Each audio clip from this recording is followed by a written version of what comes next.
जय हिंद दोस्तों, Sandeep tricky math special YouTube channel में आप सभी का स्वागत है। बिहार पुलिस मद्य निषेध 2023 जिसमें टोटल पोस्ट 689 और इसके लिए जो रिटन एग्ज़ाम होगा वो 14 मई 2023 को होगा। ये महा मैराथन क्लास है। इसमें 200 महत्वपूर्ण प्रश्न देखेंगे जो कि आपके एग्ज़ाम में आने की संभावना बहुत ही अधिक रहने वाला है। और जितने भी प्रश्न इसमें हम देखेंगे पूरे डिस्कशन के साथ देखेंगे, तो इस वीडियो को अंत तक देखिएगा। तो वीडियो स्टार्ट करते हैं और चलते हैं हम प्रश्न की तरफ। पहला प्रश्न है आपके सामने कि भारत के प्रथम रक्षा मंत्री कौन थे। ऑप्शन नंबर ए है सरदार बलदेव सिंह, बी है सरदार वल्लभ भाई पटेल, सी है बी के मेनन और डी है सरदार स्वर्ण सिंह। बताइए यहाँ पर 1 नंबर प्रश्न का सही आंसर कौन सा है। भारत के प्रथम रक्षा मंत्री कौन थे, जल्दी से बताइए 1 नंबर प्रश्न का सही आंसर कौन सा है। तो भारत के प्रथम रक्षा मंत्री कौन थे, तो सरदार बलदेव सिंह। इसका राइट आंसर है ऑप्शन नंबर ए। भारत के प्रथम उप प्रधानमंत्री या गृह मंत्री बोले तो कौन थे, तो सरदार वल्लभ भाई पटेल, याद रखिएगा। चलिए नेक्स्ट क्वेश्चन देखते हैं। सेकेंड नंबर प्रश्न है आपके सामने, भारत में प्रांतीय स्वायत्तता किस एक्ट के माध्यम से प्रदान की गई। भारतीय परिषद अधिनियम 1909, बी है भारतीय सरकार अधिनियम 1919, सी है भारतीय सरकार अधिनियम 1935 और डी है भारतीय स्वतंत्रता अधिनियम 1947। बताइए यहाँ पर सेकेंड नंबर प्रश्न का सही आंसर कौन सा है। तो जो भी कैंडिडेट यहाँ पर ऑप्शन नंबर सी के साथ जा रहे हैं, भारत सरकार अधिनियम 1935 बिल्कुल सही जवाब है। चलिए नेक्स्ट यहाँ पर 3 नंबर प्रश्न है आपके सामने, झूम खेती भारत के किस राज्य में सर्वाधिक की जाती है। असम में, मणिपुर में, नागालैंड और मिजोरम। बताइए यहाँ पर 3 नंबर प्रश्न का सही आंसर कौन सा है। झूम खेती भारत के किस राज्य में सर्वाधिक की जाती है। तो देखिए जो झूम खेती है वो नागालैंड में भी की जाती है, मणिपुर में की जाती है और मिजोरम में भी की जाती है। लेकिन यहाँ पूछा गया कि सर्वाधिक किस राज्य में की जाती है, तो मिजोरम में की जाती है। इसका राइट आंसर है ऑप्शन नंबर डी। 4 नंबर प्रश्न है आपके सामने कि भारत में सिंचित क्षेत्र के अंतर्गत किस फसल की बुआई की जाती है। गेहूं की, चना की, मक्का की, धान की। बताइए यहाँ पर 4 नंबर प्रश्न का सही आंसर कौन सा है। भारत में सिंचित क्षेत्र के अंतर्गत किस फसल की बुआई की जाती है। पहले यहाँ पर समझते हैं सिंचित क्षेत्र वैसा क्षेत्र है जहाँ पर या वैसा फसल जिसके बुआई में उत्पादन में अधिक से अधिक मात्रा में पानी की आवश्यकता पड़ती है, उसे ही हम सिंचित क्षेत्र या सिंचित फसल के नाम से जानते हैं। तो सबसे ज़्यादा किस में पानी की आवश्यकता होती है, तो धान में। इसका राइट आंसर है option number D. Next question देखते हैं। यहाँ पर 5 नंबर प्रश्न है आपके सामने, विश्व व्यापार संगठन को पूर्व में किस नाम से जाना जाता था। गेट के नाम से, कैट के नाम से, डॉग के नाम से और मेट के नाम से। बताइए यहाँ पर 5 नंबर प्रश्न का सही आंसर कौन सा है। वर्ल्ड ट्रेड ऑर्गेनाइजेशन जिसका मुख्यालय कहाँ पर है, तो जिनेवा में है। जिनेवा कहाँ पर है, स्विट्जरलैंड में। तो विश्व व्यापार संगठन इसे पूर्व में किस नाम से जाना जाता था, तो गेट के नाम से। गेट का फुल फॉर्म क्या होता है, तो general agreement on trade traffic. इसका राइट आंसर है ऑप्शन नंबर ए। नेक्स्ट यहाँ पर 6 नंबर प्रश्न है आपके सामने कि प्याज किस प्रकार का फसल है। पेय फसल, नकदी फसल, गैर नकदी और रेशेदार फसल। बताइए यहाँ पर 6 नंबर प्रश्न का सही आंसर कौन सा है। प्याज किस प्रकार का फसल है, तो प्याज एक नकदी फसल है। इसका राइट आंसर है ऑप्शन नंबर बी। 7 नंबर प्रश्न आपके सामने कि भारत में कुल कितने अंक के पिन कोड का प्रयोग किया जाता है। 5, 6, 8 और 12। बेहद ही सिंपल प्रश्न है। तो भारत में कुल कितने अंक का पिन कोड का प्रयोग किया जाता है, तो 6। इसका राइट आंसर है ऑप्शन नंबर बी। सेशन आपको अच्छा लग रहा है तो वीडियो को लाइक अपने दोस्तों के पास शेयर कर दे, और अभी तक इस चैनल को सब्सक्राइब नहीं किए होंगे तो जल्दी से इस चैनल को सब्सक्राइब कर ले। 8 नंबर प्रश्न है आपके सामने कि भारत में कपास का सबसे बड़ा उत्पादक राज्य कौन सा है। महाराष्ट्र है, गुजरात है, राजस्थान और तमिलनाडु। बताइए 8 नंबर प्रश्न का सही आंसर कौन सा है। भारत में कपास का सबसे बड़ा उत्पादक राज्य कौन सा है, तो गुजरात है। सबसे ज़्यादा उत्पादन किस राज्य में होता है, तो गुजरात में। और कपास की खेती के लिए कौन सा मिट्टी उपयुक्त होती है, तो काली मिट्टी, याद रखिएगा। नेक्स्ट यहाँ पर 9 नंबर प्रश्न है आपके सामने कि तिब्बत में किस नदी को सांगपो कहा जाता है। गंगा को, सिंध को, सतलज को और ब्रह्मपुत्र को। बताइए यहाँ पर 9 नंबर प्रश्न का सही आंसर कौन सा है। तिब्बत में किस नदी को सांगपो कहा जाता है। यहाँ से बहुत सारे प्रश्न हम देखेंगे और सभी प्रश्न इम्पोर्टेंट रहेगा। तो इस प्रश्न का सही आंसर है ऑप्शन नंबर डी। तिब्बत में किस नदी को सांगपो कहा जाता है, तो ब्रह्मपुत्र को। तो देखिए जो ब्रह्मपुत्र नदी है ये कहाँ से निकलती है, तो तिब्बत के मानसरोवर झील से निकलती है। वहाँ से तिब्बत में आती है, तिब्बत के बाद से अरुणाचल प्रदेश से होते हुए असम में आती है। तो देखिए तिब्बत में इस नदी को सांगपो कहते हैं। जैसे ही अरुणाचल प्रदेश में प्रवेश करती है तो इसका नाम बदल कर हो जाता है दिहांग। अरुणाचल प्रदेश में ब्रह्मपुत्र नदी को किस नाम से जाना जाता है तो दिहांग। उसके बाद से अरुणाचल प्रदेश ये आती है असम में। असम में इसका नाम हो जाता है ब्रह्मपुत्र। असम में इसका नाम क्या रहता है तो ब्रह्मपुत्र। ब्रह्मपुत्र नदी विश्व के सबसे बड़ी नदी द्वीप जो माजुली नदी द्वीप बनता है वो ये ब्रह्मपुत्र नदी पर ही बनता है। और ये किस राज्य में है तो असम में, याद रखिएगा। देखिए तिब्बत के बाद अरुणाचल प्रदेश के बाद से असम में आती है। असम के बाद से ये आती है बांग्लादेश में। और बांग्लादेश में जैसे ही आती है तो इसका नाम हो जाता है जमुना। बांग्लादेश में ब्रह्मपुत्र नदी का नाम क्या रहता है तो जमुना। तिब्बत में सांगपो, अरुणाचल प्रदेश में जाती है तो दिहांग नाम हो जाता है। जैसे ही असम में आती है तो ब्रह्मपुत्र नदी हो जाता है। और बांग्लादेश में जाती है तो इसका नाम जमुना हो जाता है। और जैसे ही ये गंगा से मिलती है तो इसका नाम मेघना हो जाता है। याद रखिएगा सब नाम इम्पोर्टेंट है, सभी इम्पोर्टेंट है। और कहाँ पर जाकर गिरती है तो बंगाल के खाड़ी में। तो इस प्रकार से याद रखिएगा। अब यहाँ पर हम बात कर लेते हैं गंगा नदी का। तो गंगा नदी कहाँ से निकलती है तो गंगोत्री से। गंगा नदी 4 राज्यों में बहती है। सबसे पहले उत्तराखंड से निकलती है। उत्तराखंड से उत्तर प्रदेश आती है। उत्तर प्रदेश के बाद बिहार, बिहार के बाद पश्चिम बंगाल, पश्चिम बंगाल के बाद ये बांग्लादेश में चली जाती है। सबसे गंगा नदी के सबसे बड़ी सहायक नदी कौन सी है तो यमुना नदी है। गंगा नदी की लंबाई कितनी है तो 2525 किलोमीटर, याद रखिएगा। दक्षिण से मिलने वाली कौन सी है वैसा नदी जो दक्षिण से गंगा में आकर मिलती है तो वो सो नदी है। और यहाँ पर एक और बात बता दें कि गंगा और ब्रह्मपुत्र जहाँ पर मिलती है वहाँ पे एक डेल्टा का निर्माण करती है जिसका नाम है सुंदरबन डेल्टा, जो कि विश्व के सबसे बड़ी डेल्टा है, याद रखिएगा। सतलज नदी, सिंधु नदी और ब्रह्मपुत्र नदी तीनों नदी मानसरोवर झील से ही निकलता है।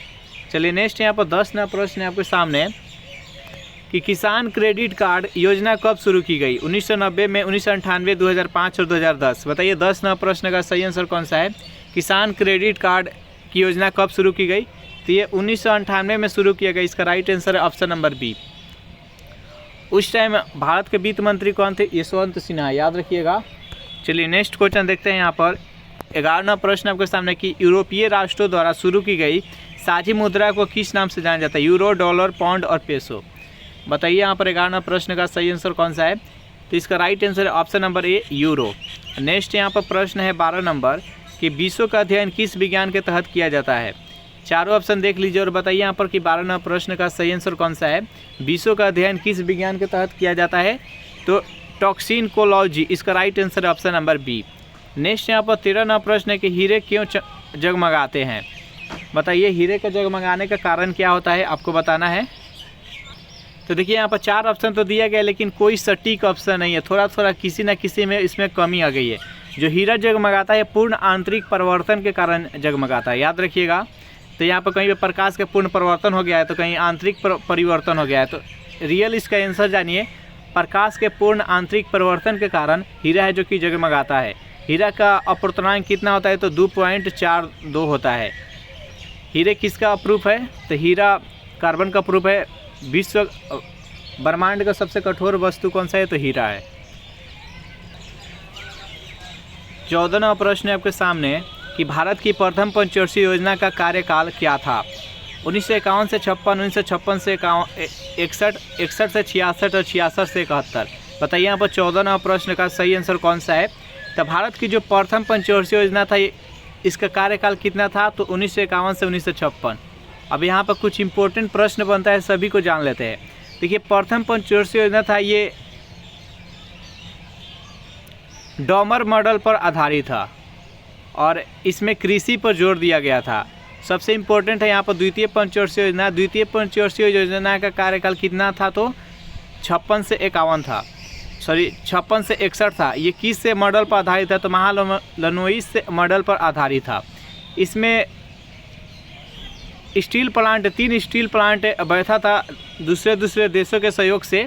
तो देखिए यहाँ पर कौन कौन सा बैठा था, एक भिलाई बैठा था, एक दुर्गापुर, एक राउरकेला। तो भिलाई जो बैठा था ये सोवियत संघ रूस के मदद से स्थापित हुआ था। उसके बाद से जो दुर्गापुर था ये ब्रिटेन की मदद से और राउरकेला जो था वो जर्मनी की मदद से। याद रखिएगा, ये पूछता है एग्जाम में। नेक्स्ट यहाँ पर 15वां प्रश्न आपके सामने कि सुभाष चंद्र बोस ने 1939 ईस्वी में किस पार्टी की स्थापना की? समाजवादी कांग्रेस का, फॉरवर्ड ब्लॉक का, स्वराज पार्टी का और बंगाल एसोसिएशन पार्टी का। बताइए यहाँ पर 15वां प्रश्न का सही आंसर कौन सा है? सुभाष चंद्र बोस ने 1939 ईस्वी में किस पार्टी की स्थापना की थी? तो इसका राइट आंसर है option number B, forward block. देखिए 1939 ईस्वी में सुभाष चंद्र बोस कांग्रेस के अध्यक्ष थे, तो कांग्रेस के अध्यक्ष पद से इस्तीफा देकर ये फॉरवर्ड ब्लॉक का स्थापना किए। और इस्तीफा देने के बाद से कौन कांग्रेस के अध्यक्ष बने थे? तो डॉक्टर राजेंद्र प्रसाद बने थे। याद रखिएगा। नेक्स्ट यहाँ पर 16वां प्रश्न आपके सामने कि स्वतंत्र श्रमिक दल की स्थापना किसने की थी? पंडित जवाहरलाल नेहरू ने, महात्मा गांधी ने, जगजीवन राम ने और डॉक्टर भीमराव अम्बेडकर ने। बताइए यहाँ पर 16वां प्रश्न का सही आंसर कौन सा है? स्वतंत्र श्रमिक दल की स्थापना किसने किया था? तो डॉक्टर भीमराव अम्बेडकर ने। इसका राइट आंसर है ऑप्शन नंबर डी। 17वां प्रश्न है कि जॉब चारनॉक ने कोलकाता नगर की स्थापना कब किया था? 1690 में, 1698, 1699 और 1805। बताइए यहाँ पर 17वां प्रश्न का सही आंसर कौन सा है? तो जॉब चारनॉक ने कोलकाता नगर की स्थापना कब किए थे? तो 1690 ईस्वी में। इसका राइट आंसर है ऑप्शन नंबर ए। 18वां प्रश्न है आपके सामने कि पुर्तगालियों ने गोवा को कब स्वतंत्र किया था? 1955 में, 1950 में, 1961 में और 1971 में। बताइए यहाँ पर 18वां प्रश्न का सही आंसर कौन सा है? पुर्तगालियों ने गोवा को कब स्वतंत्र किया था? तो 1961 ईस्वी में। पुर्तगालियों ने कितने साल गोवा पर राज किया था? तो 451 बरस। याद रखिएगा, पूछता है आज़ाद कब किया था? तो 1900। यहाँ पर कुछ इम्पोर्टेंट जान लेते हैं। यूरोपीय देशों का आगमन, भारत में यूरोपीय देशों का आगमन का कुछ प्रश्न जान लेते हैं। सबसे पहले कौन सा आया था यूरोपीय कंट्री? तो सबसे पहले पुर्तगाल आया था 1498 ईस्वी में, वास्को डिगामा। उसके बाद यानी पुर्तगाली, सबसे पहले पुर्तगाली आया था। पुर्तगाली के बाद से डच आया था, जिसे नीदरलैंड या पोलैंड बोलते हैं। वर्तमान में नीदरलैंड या पोलैंड, उस टाइम उसको डच बोलते थे। वो कब आया था? तो 1595 ईस्वी में आया था भारत। इसके बाद से 1600 ईस्वी में आया था अंग्रेज, यानी ब्रिटेन का आया था, ब्रिटिश आया था 1600 ईस्वी में। उसके बाद 1616 ईस्वी में कौन आया था? डेनिश, जिसको वर्तमान समय में किस देश के नाम से जानते हैं डेनिश को? तो उसको डेनमार्क के नाम से जानते हैं। कब आया था? तो 1616 ईस्वी में। और 1664 ईस्वी में कौन सा देश आया था? तो फ्रांस आया था। तो इस प्रकार से इसका आने का क्रम है। अगर पूछा जाए कि इसका यहाँ पर कंपनी जो बैठाया था उसका क्रम क्या है, तो सबसे पहले पुर्तगाली बैठाया था। पुर्तगाली के बाद से ब्रिटिश बैठाया था 1600 में। उसके बाद से 1604 में डच बैठाया था। फिर 1616 ईस्वी में डेनिश बैठाया था। उसको 1664 ईस्वी में फ्रांस बैठाया था। याद रखिएगा, कुछ ऐसे प्रश्न बनता है। 19वां प्रश्न है आपके सामने कि राजा राम मोहन राय ने ब्रह्म समाज की स्थापना कब किया था? 1828 में, 1815 में, 1820 में और 1829 ईस्वी में। बताइए यहाँ पर 19वां प्रश्न का सही आंसर कौन सा है? राजा राम मोहन राय ने ब्रह्म समाज की स्थापना कब किए? जैसे कमेंट कीजिए, बेहद इंपॉर्टेंट प्रश्न है। तो राजा राम मोहन राय ने ब्रह्म समाज की स्थापना कब किए थे? तो 1828 ईस्वी में। उस टाइम भारत के गवर्नर जनरल कौन थे? तो लॉर्ड विलियम बेंटिंक। याद रखिएगा, पूछा जाता है हमेशा कि राजा राम मोहन राय जब ब्रह्म समाज की स्थापना किए तो उस टाइम भारत के गवर्नर जनरल कौन थे? तो Lord William Bentinck. Lord William Bentinck के समय में ही सती प्रथा का अंत हुआ। उसके बाद 1815 ईस्वी में राजा राम मोहन राय के द्वारा एक आत्मीय सभा का स्थापना किया। यह भी याद रखना। नेक्स्ट यहाँ पर कुछ और जान लेते हैं। जैन धर्म के स्थापना, यहाँ पर 1800 ईस्वी में कुछ महत्वपूर्ण स्थापना हुआ, तो उसके बारे में जानेंगे। तो 28 में तो ये ब्रह्म समाज का स्थापना हुआ। आर्य समाज का स्थापना 1875 ईस्वी में हुआ। किसने किए थे? तो ये दयानंद सरस्वती के द्वारा किया गया था। उसके बाद से 1867 ईस्वी में प्रार्थना समाज का स्थापना हुआ। आत्माराम पांडुरंग के द्वारा किया गया। चलिए नेक्स्ट क्वेश्चन देखते हैं। 20वां प्रश्न आपके सामने कि वेद शब्द का अर्थ क्या होता है? शिक्षा, ज्ञान, कल्प और निरुक्त। बताइए 20वां प्रश्न का सही आंसर कौन सा है? तो वेद शब्द का अर्थ क्या होता है? तो ज्ञान होता है। वेद कितना है? तो 4, ऋग्वेद, सामवेद, यजुर्वेद, अथर्ववेद। सबसे पुराना वेद कौन सा है? तो ऋग्वेद है। 22वां प्रश्न आपके सामने कि Visvesvaraya iron and steel limited कहाँ पर स्थापित किया गया? विशाखापट्टनम में, भद्रावती में, जमशेदपुर में, भिलाई में। बताइए 22वां प्रश्न का सही आंसर कौन सा है? तो जो भी कैंडिडेट यहाँ पर ऑप्शन नंबर बी के साथ जा रहे हैं, भद्रावती, बिल्कुल सही जवाब है। 23वां प्रश्न आपके सामने कि मानव त्वचा का रंग किसके कारण से बनता है? विटामिन, प्रोटीन, मेलानिन और हीमोग्लोबिन। बताइए इसका सही आंसर कौन सा है? तो जो भी कैंडिडेट यहाँ पर ऑप्शन नंबर सी के साथ जा रहे हैं, मेलानिन, बिल्कुल सही जवाब है। 24वां प्रश्न आपके सामने कि रक्तचाप किससे मापा जाता है? टेकोमीटर के द्वारा, स्फिग्मो मैनोमीटर के द्वारा, टेलीस्कोप मीटर के द्वारा, गैल्वेनोमीटर के द्वारा। बताइए यहाँ पर 24वां प्रश्न का सही आंसर कौन सा है?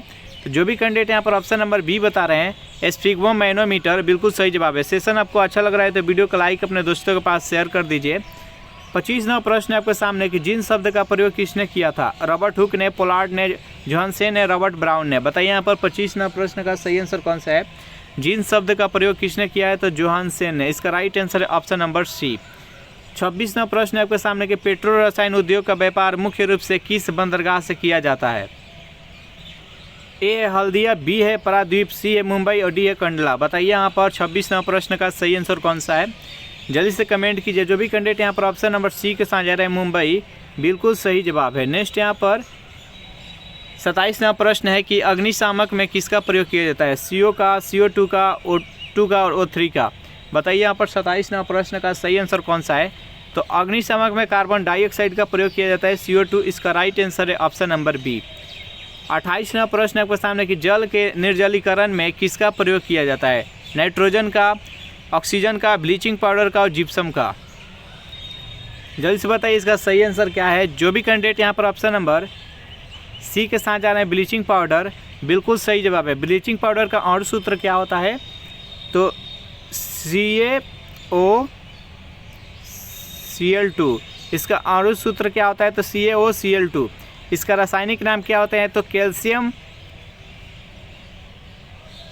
Calcium oxychloride. इसका right answer option number C. यहाँ पर जिप्सम है। जिप्सम का रासायनिक सूत्र क्या होता है? तो जिप्सम का रासायनिक सूत्र होता है CaSO4.2H2O।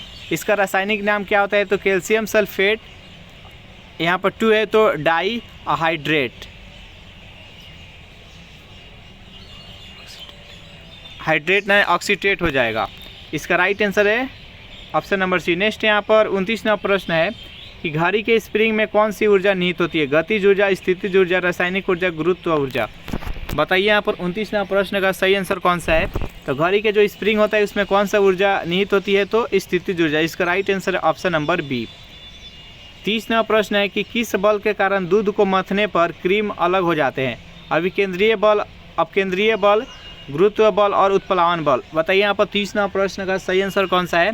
किस बल के कारण दूध के मथने पर क्रीम अलग हो जाते हैं? तो अपकेंद्रीय बल के कारण। सबका उदाहरण जान लेते हैं। ये तो अपकेंद्रीय बल क्या होता है? जैसे यह केंद्र हो गया और इसका बल जो लगता है ये बाहर की तरफ लगता है। जब बाहर की तरफ बल लगता है तो उसको अपकेंद्रीय। उदाहरण के तौर पर एक और समझते हैं, जैसे कि एक धागा में अगर किसी वस्तु को बांध कर उसको उंगली से नचाते हैं तो इसमें भी अपकेंद्रीय बल लगता है, चारों तरफ घूमता है। अगर पृथ्वी सूर्य का चक्कर लगाता है तो भी अपकेंद्रीय बल के कारण ही चक्कर लगाता है। अभिकेंद्रीय बल क्या होता है? इसके केंद्र की ओर बल लगता है।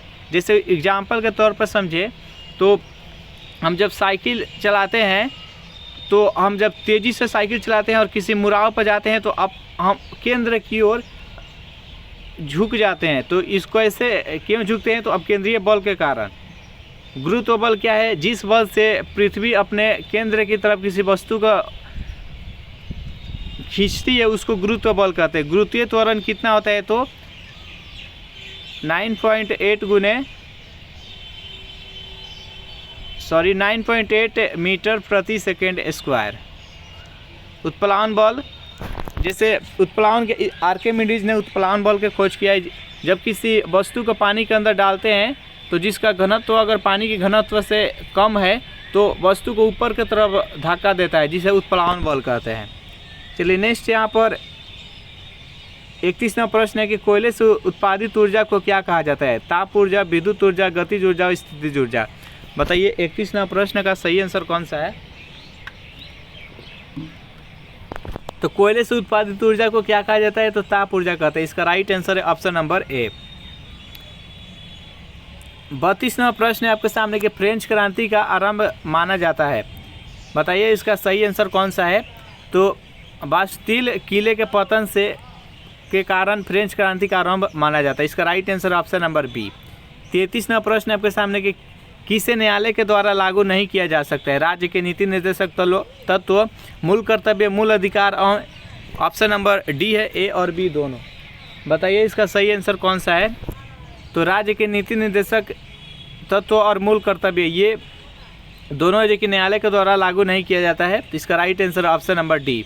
राज्य के नीति निर्देशक तत्व भाग 4 में है और अनुच्छेद 36 से लेकर अनुच्छेद 51 तक है। और मूल कर्तव्य कितना है? तो 51 के ए में है मूल कर्तव्य। मौलिक अधिकार किस में है? तो ये भाग 3 में है और अनुच्छेद 12 से लेकर 35 तक है मूल अधिकार। नेक्स्ट यहाँ पर 34वां प्रश्न आपके सामने कि शस्त्र नियंत्रण के लिए अंतर्राष्ट्रीय संधि को कहा जाता है। चारों ऑप्शन देख लीजिए और बताइए यहाँ पर कि 34वां प्रश्न का सही आंसर कौन सा है? शस्त्र नियंत्रण के लिए अंतर्राष्ट्रीय संधि को क्या कहा जाता है? तो इसको CTBT कहा जाता है। CTBT। CTBT क्या होता है? CTBT के फुल फॉर्म पहले जान लेते हैं। तो कॉम्प्रिहेंसिव न्यूक्लियर टेस्ट बैन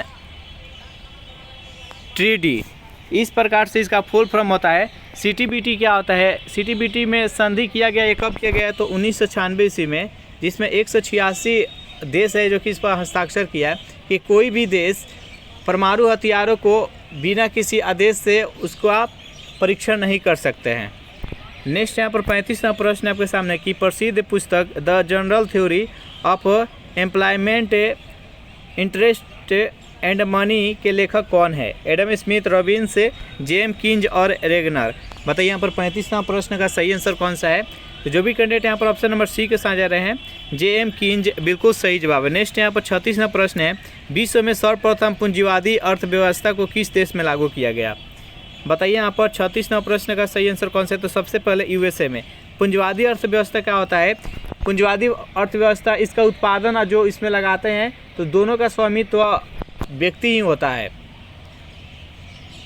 कोई पर्सनल व्यक्ति के हाथों में सब बागडोर होता है, उसे पूंजीवादी अर्थव्यवस्था कहते हैं, जो कि USA में लागू हुआ। नेक्स्ट यहाँ पर 37वां प्रश्न है, विश्व में सर्वप्रथम समाजवादी अर्थव्यवस्था किस देश में लागू हुआ? तो ये सोवियत संघ में लागू हुआ। समाजवादी, इसका सभी बागडोर सरकार के हाथों में होता है। उत्पादन या इसमें जो भी लगाया जाता है सभी सरकार के हाथ में रहता है और जनता के हित में सरकार कार्य करती है, उसको समाजवादी अर्थव्यवस्था कहते हैं।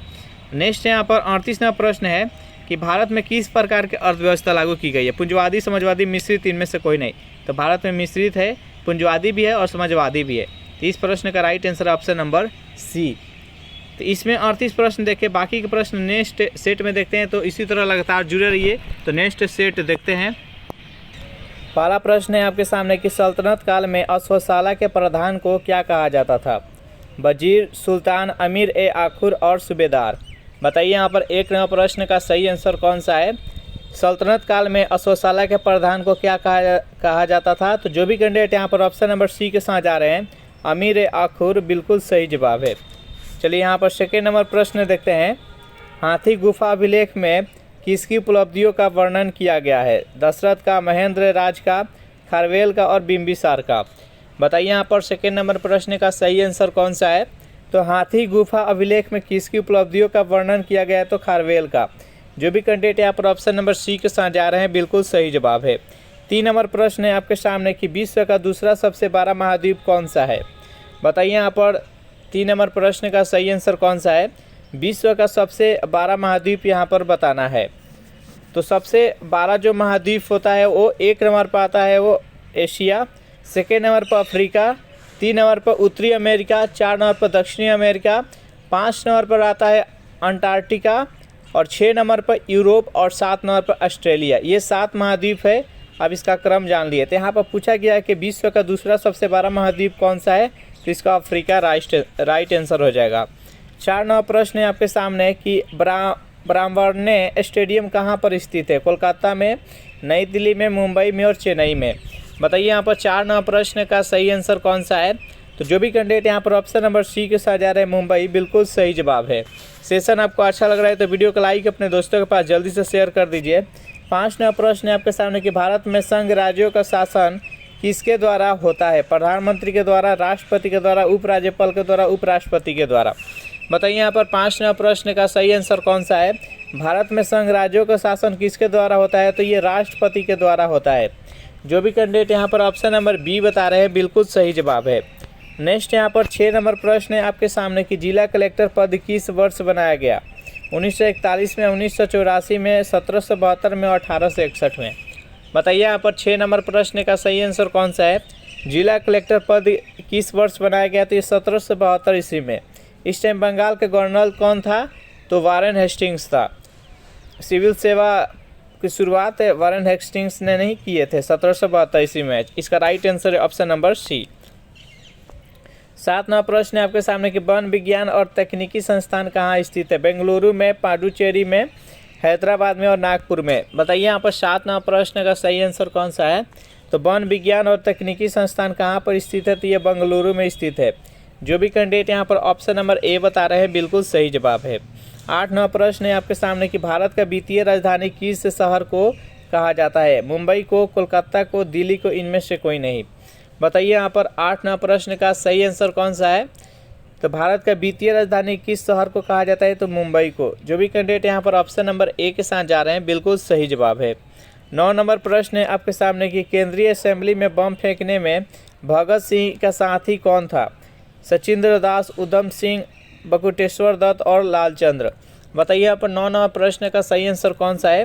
तो केंद्रीय असेंबली में बम फेंकने समय भगत सिंह के साथी कौन थे, तो बकुटेश्वर दत्त। बम कब फेंके थे, तो 1929 ईस्वी में। इसका right answer option number C. 10 number प्रश्न है आपके सामने कि भैंसा सिंगी नामक जनजाति भारत के किस राज्य में पाई जाती है, नागालैंड में, उड़ीसा में, असम में और मिजोरम में। बताइए यहाँ पर 10 नंबर प्रश्न का सही आंसर कौन सा है। भैंसा सिंगी नामक जनजाति भारत के किस राज्य में पाई जाती है। जो भी कैंडिडेट यहाँ पर ऑप्शन नंबर ए बता रहे हैं, नागालैंड, बिल्कुल सही जवाब है। अगर इस प्रैक्टिस सेट का आपको पीडीएफ चाहिए तो उसके लिए टेलीग्राम ग्रुप बना रखे हैं, जिसका लिंक इसी वीडियो के नीचे डिस्क्रिप्शन में मिल जाएगा। वहाँ से ज्वाइन करके सारा पीडीएफ डाउनलोड कर सकते हैं। 11 नंबर प्रश्न है आपके सामने कि राष्ट्रीय ग्रामीण विकास संस्थान कहाँ है, अहमदाबाद में, हैदराबाद में, इलाहाबाद में और कानपुर में। जल्दी से बताइए 11 नंबर प्रश्न का सही आंसर कौन सा है। राष्ट्रीय ग्रामीण विकास संस्थान कहाँ पर स्थित है, तो ये हैदराबाद में स्थित है। जो भी कैंडिडेट यहाँ पर ऑप्शन नंबर बी के साथ जा रहे हैं, बिल्कुल सही जवाब है। 12 नंबर प्रश्न है आपके सामने कि प्रकाश तरंग कैसी तरंगे है, अनुप्रस्थ होती है, अनुदैर्घ्य होती है और रक्त होती है, इनमें से कोई नहीं। बताइए यहाँ पर 12 नंबर प्रश्न का सही आंसर कौन सा है। प्रकाश तरंग कैसी तरंग है, तो प्रकाश तरंग है यह एक अनुप्रस्थ तरंग है। तो जो भी कैंडिडेट ऑप्शन नंबर ए के साथ जा रहे हैं, बिल्कुल सही जवाब है। ध्वनि तरंगे कैसी तरंगे है, तो ध्वनि तरंगे अनुदैर्घ्य तरंगे, याद रखिएगा। 13 नंबर प्रश्न आपके सामने कि वैद्युत अपघटन संबंधित नियम को किसने प्रतिपादित किया था, ऑर्स्टेड ने, फैराडे ने, रदरफोर्ड ने और जॉन डाल्टन ने। बताइए यहाँ पर 13 नंबर प्रश्न का सही आंसर कौन सा है। वैद्युत अपघटन संबंधित नियम को किसने प्रतिपादित किया था। तो जो भी कैंडिडेट यहाँ पर ऑप्शन नंबर ए के साथ बी के साथ जा रहे हैं, फैराडे, बिल्कुल सही जवाब है। सेशन आपको अच्छा लग रहा है तो जल्दी से वीडियो को लाइक अपने दोस्तों के पास शेयर कर दे, और अभी तक इस चैनल को सब्सक्राइब नहीं किए होंगे तो फटाफट चैनल को सब्सक्राइब कर दे। 14वां प्रश्न कि लोलक की कालावधि किस पर निर्भर करता है, यानी घड़ी में आप देखते होंगे एक लोलक लगा रहता है जो कि बराबर झूलता रहता है उसमें, तो आपको बताना है कि उसका जो आवर्तकाल होता है वो किस पर निर्भर करता है, लंबाई पर, आयाम पर, आवृत्ति पर, इनमें से कोई नहीं। तो ये लोलक की कालावधि किस पर निर्भर करता है, तो उसके लंबाई पर। इसका राइट आंसर है ऑप्शन नंबर ए। 15वां प्रश्न है आपके सामने कि विश्व वन्य जीव निधि का शिलान्यास किस वर्ष किया गया था, 1965 में, 1971 में, 1961 में, 1969 में। बताइए यहाँ पर 15वां प्रश्न का सही आंसर कौन सा है। विश्व वन्य जीव निधि का शिलान्यास किस वर्ष किया गया, तो जो भी कैंडिडेट यहाँ पर ऑप्शन नंबर सी बता रहे हैं 1961 ईस्वी बिल्कुल सही जवाब है। 16वां प्रश्न है आपके सामने कि बैटरी का आविष्कार किसने किया था? जेम्स वाट ने, डेमलर ने, मार्कोनी ने, वोल्टा ने।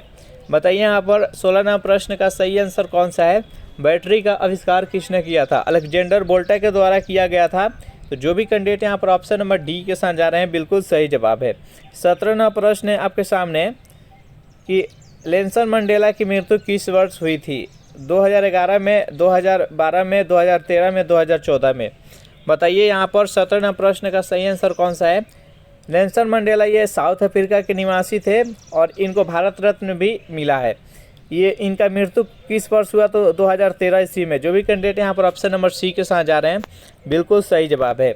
18वां प्रश्न है आपके सामने कि हिंदू वृद्धि दर शब्द का प्रयोग किसके द्वारा किया गया था? प्रोफेसर राजकृष्ण के द्वारा, प्रोफेसर महालनोबिस के द्वारा, प्रोफेसर यहाँ अमर्त्य सेन और एडम स्मिथ। बताइए यहाँ पर 18वां प्रश्न का सही आंसर कौन सा है? हिंदू वृद्धि दर शब्द का प्रयोग सर्वप्रथम किसने किया था? तो जो भी कैंडिडेट यहाँ पर ऑप्शन नंबर ए बता रहे हैं प्रोफेसर राजकृष्ण बिल्कुल सही जवाब है। नेक्स्ट यहाँ पर 19वां प्रश्न है आपके सामने कि रबात किस देश की राजधानी है? बताइए यहाँ पर 19वां प्रश्न का सही आंसर कौन सा है? चारों ऑप्शन देख लीजिए। यहाँ पर बताना है आपको कि रबात किस देश की राजधानी है। तो रबात किस देश की राजधानी है? तो यह मोरक्को की है। इसका right answer option number C. 20वां प्रश्न है आपके सामने कि रवांडा की राजधानी कहाँ पर है? किगाली, बेरूत, ओसाका और मैनचेस्टर। बताइए यहाँ पर 20वां प्रश्न का सही आंसर कौन सा है? रवांडा किस देश की राजधानी है? तो इसका राइट आंसर है ऑप्शन नंबर ए किगाली। चलिए नेक्स्ट यहाँ पर 21वां प्रश्न है आपके सामने कि खासी विद्रोह का नेतृत्व किसने किया था? तीरथ सिंह ने, सुलेमान सिंह ने, महेंद्र सिंह ने और भीम सिंह ने। बताइए यहाँ पर 21वां प्रश्न का सही आंसर कौन सा है? खासी विद्रोह का नेतृत्व किसने किया था? जो भी कैंडिडेट यहाँ पर ऑप्शन नंबर ए के साथ जा रहे हैं तीरथ सिंह बिल्कुल सही जवाब है। 22वां प्रश्न है आपके सामने कि गोलमेज के किस सम्मेलन में कांग्रेस ने भाग लिया था? बताइए यहाँ पर 22वां प्रश्न का सही आंसर कौन सा है? पहला, दूसरा, तीसरा, इनमें से कोई नहीं। गोलमेज सम्मेलन जो पहला हुआ था 1930 ईस्वी में, दूसरा हुआ था 1931 ईस्वी में, तीसरा हुआ था 1932 ईस्वी में। तो यहाँ पर बताना है कि गोलमेज सम्मेलन की किस सम्मेलन में कांग्रेस ने भाग लिया था? तो दूसरा सम्मेलन जो 1931 ईस्वी में हुआ था। गोलमेज सम्मेलन कहाँ पर हुआ था? तो ये लंदन में हुआ था। कौन ऐसे व्यक्ति थे भारत के जो कि तीनों गोलमेज सम्मेलन में भाग लिए थे? तो डॉक्टर भीमराव अम्बेडकर थे जो कि तीनों गोलमेज सम्मेलन में भाग लिए थे। नेक्स्ट यहाँ पर 23वां प्रश्न है आपके सामने कि मछली के हृदय में कितने प्रकोष्ठ होते हैं? 1 होता है, 2 होता है, 3 होता है, 4 होता है। बताइए यहाँ पर 23वां प्रश्न का सही आंसर कौन सा है? तो मछली के हृदय में कितने प्रकोष्ठ होता है? तो 2। मछली के हृदय में 2 प्रकोष्ठ होता है, मेढक में 3 प्रकोष्ठ होता है और मनुष्य में 4 प्रकोष्ठ होता है। तो इस प्रश्न का राइट आंसर है ऑप्शन नंबर बी। 24वां प्रश्न है आपके सामने कि सल्तनत काल में हॉके सर्व थी, सिंचाई कर था, अन्नागार था, स्नानगार था और इनमें से कोई नहीं। बताइए यहाँ पर 24वां प्रश्न का सही आंसर कौन सा है? तो सल्तनत काल में हॉके सर्व थी, यह एक सिंचाई कर था। दिल्ली सल्तनत में किसने सर्वप्रथम सिंचाई कर लगाया था? तो फिरोज शाह तुगलक ने। फिरोज शाह तुगलक ने सिंचाई कर लगाया था और इसके साथ ही उसने सर्वप्रथम ब्राह्मणों पर जजिया लगाया था। चलिए नेक्स्ट यहाँ पर 25वां प्रश्न है आपके सामने। परिसीमन आयोग का पदेन सदस्य कौन होता है? मुख्य चुनाव अधिकारी होता है, प्रधानमंत्री होता है, राष्ट्रपति, मुख्य न्यायाधीश। बताइए यहाँ पर 25वां प्रश्न का सही आंसर कौन सा है? तो परिसीमन आयोग का पदेन सदस्य कौन होता है? तो यह मुख्य चुनाव अधिकारी होता है। जो भी कैंडिडेट यहाँ पर ऑप्शन नंबर ए के साथ जा रहे हैं बिल्कुल सही जवाब है। सेशन आपको कैसा लग रहा है जरूर कमेंट करके बताइएगा। चलिए नेक्स्ट यहाँ पर 26वां प्रश्न है आपके सामने कि भारत के किस राज्य को टाइगर राज्य के नाम से जाना जाता है? उत्तर प्रदेश, मध्य प्रदेश, राजस्थान और गुजरात। बताइए यहाँ पर 26वां प्रश्न का सही आंसर कौन सा है? भारत में किस राज्य को टाइगर राज्य बोला जाता है? तो भारत में सबसे ज़्यादा टाइगर किस राज्य में पाया जाता है? तो मध्य प्रदेश में। मध्य प्रदेश को भारत का टाइगर राज्य कहा जाता है। विश्व में जितना टाइगर है उसका 3/4 हिस्सा, यानी 4 हिस्सा में से 3 हिस्सा केवल भारत में टाइगर है। नेक्स्ट यहाँ पर 27वां प्रश्न है आपके सामने कि किसी विधेयक के धन विधेयक होने का अंतिम निर्णय कौन करता है? राष्ट्रपति, उपराष्ट्रपति, लोकसभा के अध्यक्ष, मुख्य न्यायाधीश। बताइए यहाँ पर 27 नंबर प्रश्न का सही आंसर कौन सा है? किसी विधेयक के धन विधेयक होने का अंतिम निर्णय कौन करता है? तो यह लोकसभा के अध्यक्ष के द्वारा किया जाता है। तो जो भी कैंडिडेट यहाँ पर ऑप्शन नंबर सी के साथ जा रहे हैं, बिल्कुल सही जवाब है। 28 नंबर प्रश्न है आपके सामने कि हुनवन बांध किस नदी पर बनाया गया है? कोलोराडो नदी पर, मिसिसिपी नदी पर, अमेजन नदी पर, इनमें से कोई नहीं। बताइए यहाँ पर 28 नंबर प्रश्न का सही आंसर कौन सा है? हुनवन बांध किस नदी पर बनाया गया है? तो ये कोलोराडो नदी पर बनाया गया है। जो भी कैंडिडेट यहाँ पर ऑप्शन नंबर ए के साथ जा रहे हैं, बिल्कुल सही जवाब है। अमेजन नदी विश्व का सबसे चौड़ी नदी है और नील नदी विश्व का सबसे लंबी नदी है। नेक्स्ट क्वेश्चन देखते हैं। 29वां प्रश्न है आपके सामने कि ओबरा परियोजना किस राज्य की ताप विद्युत परियोजना है? मध्य प्रदेश की, उत्तर प्रदेश की, हरियाणा की, राजस्थान की। बताइए यहाँ पर 29वां प्रश्न का सही आंसर कौन सा है? ओबरा परियोजना किस राज्य का ताप विद्युत परियोजना है? तो जो भी कैंडिडेट यहाँ पर ऑप्शन नंबर बी बता रहे हैं, उत्तर प्रदेश, बिल्कुल सही जवाब है। नेक्स्ट यहाँ पर 30वां प्रश्न है आपके सामने कि बाल गंगाधर तिलक ने किसे भारत का हीरा कहा था?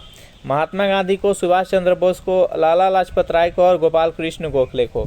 बताइए यहाँ पर 30वां प्रश्न का सही आंसर कौन सा है? बाल गंगाधर तिलक ने किसे भारत का हीरा कहा था? तो ये गोपाल कृष्ण गोखले को कहे थे।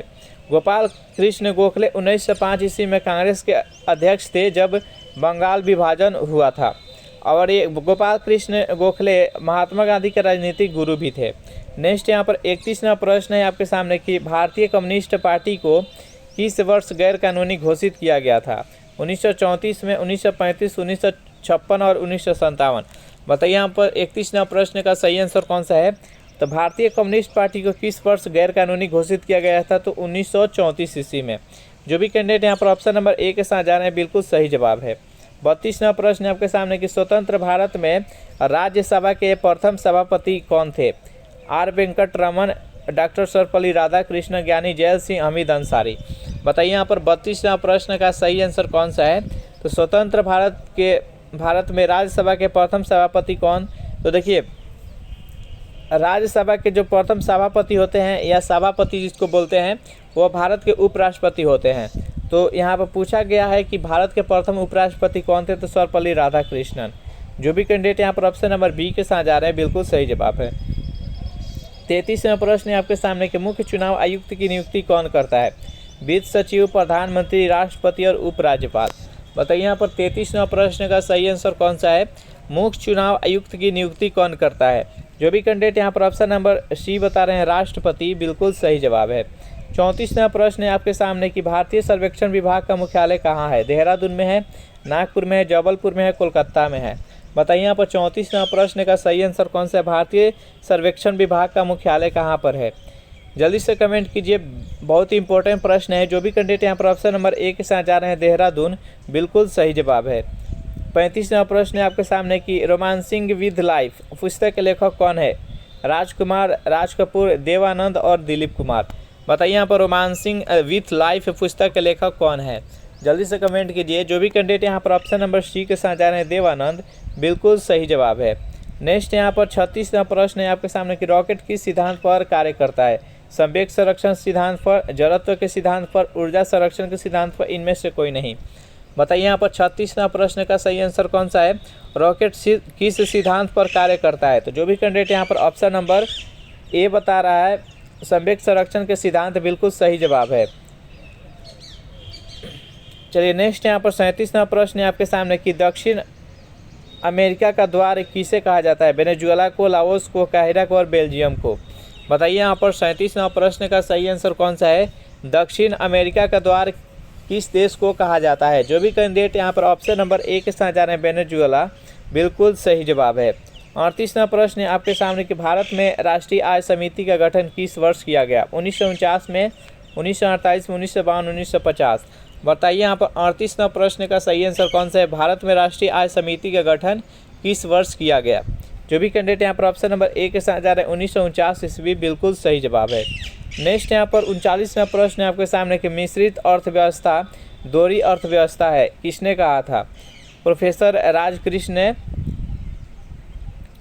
पी सनगुगम शेट्टी ने, प्रोफेसर हैंसन ने और पीवी महालनोबिस ने। बताइए यहाँ पर 39वां प्रश्न का सही आंसर कौन सा है? तो मिश्रित अर्थव्यवस्था दोहरी अर्थव्यवस्था है, प्रोफेसर हैंसन के द्वारा कहा गया था। तो जो भी कैंडिडेट यहाँ पर ऑप्शन नंबर सी के साथ जा रहे हैं बिल्कुल सही जवाब है। नेक्स्ट यहाँ पर 40वां प्रश्न है आपके सामने कि निर्धनता को पूर्णतः समाप्त करने का लक्ष्य पंचवर्षीय योजना में रखा गया था। किस पंचवर्षीय योजना में जिसमें निर्धनता को पूर्ण रूप से समाप्त कर दिया जाए लक्ष्य रखा गया था? तो ये 5वीं अनुसूची में रखा गया था। जो भी कैंडिडेट यहाँ पर ऑप्शन नंबर 5वीं योजना पंचवर्षीय योजना बता रहे हैं बी बिल्कुल सही जवाब है। प्रश्न है आपके सामने कि भगत सिंह ने कब असेंबली हॉल में बम फेंका था? 1927 ईस्वी, 1929 ईस्वी, 1931 ईस्वी में 1933 ईस्वी। बताइए यहाँ पर 1वां प्रश्न का सही आंसर कौन सा है? तो भगत सिंह ने कब असेंबली हॉल में बम फेंके थे? तो जो भी कैंडिडेट यहाँ पर ऑप्शन नंबर बी बता रहे हैं इनके साथी कौन थे? तब बटुकेश्वर दत्त। इसका राइट आंसर है option number B. Second number प्रश्न है आपके सामने कि मुस्लिम लीग ने पहली बार कब पाकिस्तान निर्माण की मांग रखी थी? 1930 ईस्वी, 1936, 1940, 1946। बताइए यहाँ पर सेकेंड नंबर प्रश्न का सही आंसर कौन सा है? मुस्लिम लीग ने पहली बार कब पाकिस्तान देश का मांग रखी थी? तो इसका राइट आंसर है ऑप्शन नंबर सी 1940 ईस्वी में। 3 नंबर प्रश्न है आपके सामने कि कैबिनेट मिशन के अध्यक्ष कौन थे? एबी अलेक्जेंडर ने, पैट्रिक लॉरेंस ने, सर क्रिप्स स्टेफोर्ड ने और लॉर्ड रिपन ने। बताइए यहाँ पर 3 नंबर प्रश्न का सही आंसर कौन सा है? कैबिनेट मिशन के अध्यक्ष कौन थे? तो जो भी कैंडिडेट यहाँ पर ऑप्शन नंबर बी बता रहे हैं पैट्रिक लॉरेंस बिल्कुल सही जवाब है। 4 नंबर प्रश्न है आपके सामने कि आज़ादी के पूर्व प्रथम स्वाधीनता दिवस कब मनाया गया? 1926 ईस्वी, 1927 ईस्वी, 1929 ईस्वी और 1930 ईस्वी। बताइए यहाँ पर 4 नंबर प्रश्न का सही आंसर कौन सा है? आज़ादी के पूर्व प्रथम स्वाधीनता दिवस कब मनाया गया? तो 26 जनवरी 1930 ईस्वी को मनाया गया। जो भी कैंडिडेट यहाँ पर ऑप्शन नंबर डी के साथ जा रहे हैं बिल्कुल सही जवाब है। 5 नंबर प्रश्न है आपके सामने कि भारत में परिवार नियोजन कार्यक्रम कब शुरू किया यानी कब अपनाया गया? 1948 ईस्वी, 1952, 1958, 1964। बताइए यहाँ पर 5 नंबर प्रश्न का सही आंसर कौन सा है? भारत में परिवार नियोजन कार्यक्रम कब अपनाया गया? तो जो भी कैंडिडेट यहाँ पर ऑप्शन नंबर बी के साथ जा रहे हैं 1952 ईस्वी बिल्कुल सही जवाब है।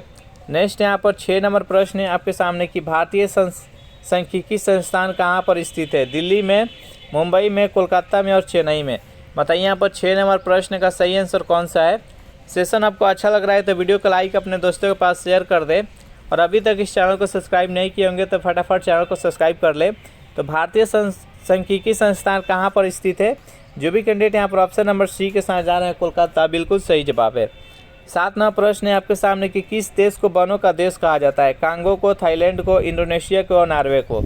बताइए यहाँ पर 7 नंबर प्रश्न का सही आंसर कौन सा है? किस देश को वनों का देश कहा जाता है? जल्दी से कमेंट कीजिए। तो 7 नंबर प्रश्न का आंसर जो भी कैंडिडेट ऑप्शन नंबर ए बता रहे हैं कांगो बिल्कुल सही जवाब है। 8 नंबर प्रश्न है आपके सामने कि ज्वालामुखी के मुख्य को क्या कहा जाता है? क्रेटर, एपिसेंटर, फोक्स और वाल्केनो पाइप। बताइए यहाँ पर 8 नंबर प्रश्न का सही आंसर कौन सा है? ज्वालामुखी के मुख्य को क्या कहा जाता है? जल्दी से कमेंट कीजिए। जो भी कैंडिडेट यहाँ पर ऑप्शन नंबर ए के साथ जा रहे हैं क्रेटर बिल्कुल सही जवाब है। 9 नंबर प्रश्न है आपके सामने कि निम्नलिखित में से भारत की कौन सी नदी डेल्टा नहीं बनाती है? गंगा नदी, कृष्णा नदी, गोदावरी नदी और ताप्ती नदी। बताइए यहाँ पर 9 नंबर प्रश्न का सही आंसर कौन सा है? निम्नलिखित में से कौन सा नदी है जो कि डेल्टा नहीं बनाती है?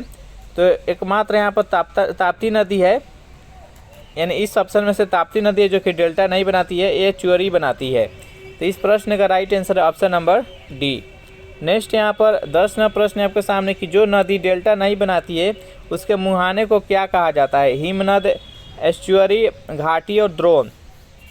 बताइए यहाँ पर 10 नंबर प्रश्न का सही आंसर कौन सा है? तो जो नदी डेल्टा नहीं बनाती है उसके मुहाने को क्या कहा जाता है? तो एस्चुअरी। जो भी कैंडिडेट यहाँ पर ऑप्शन नंबर बी बता रहे हैं बिल्कुल सही जवाब है। अगर इस प्रैक्टिस सेट का आपको पीडीएफ चाहिए तो उसके लिए टेलीग्राम ग्रुप बना दिया जिसका लिंक किसी वीडियो के नीचे डिस्क्रिप्शन में मिल जाएगा, वहां से ज्वाइन करके इसका पीडीएफ डाउनलोड कर सकते हैं। 11वां प्रश्न आपके सामने की चट्टानों में गर्म तथा तरल पदार्थों को कहा जाता है? अंगारा, पदार्थ, मलबा और मैग्मा। बताइए यहाँ पर 11वां प्रश्न का सही आंसर कौन सा है? चट्टानों में गर्म तथा तरल पदार्थ को क्या कहा जाता है? जो भी कैंडिडेट यहाँ पर ऑप्शन नंबर डी के साथ जा रहे हैं मैग्मा बिल्कुल सही जवाब है। 12वां प्रश्न है आपके सामने कि उत्तरी अमेरिका के घास के मैदान को क्या कहा जाता है? बताइए यहाँ पर 12वां प्रश्न का सही आंसर कौन सा है? उत्तरी अमेरिका के घास के मैदान को क्या कहा जाता है? जल्दी से कमेंट कीजिए। तो इस प्रश्न का जो भी कैंडिडेट यहाँ पर ऑप्शन नंबर सी बता रहे हैं प्रेयरी, बिल्कुल सही जवाब है। उत्तरी अमेरिका में कौन सा घास पाया जाता है? प्रेयरी।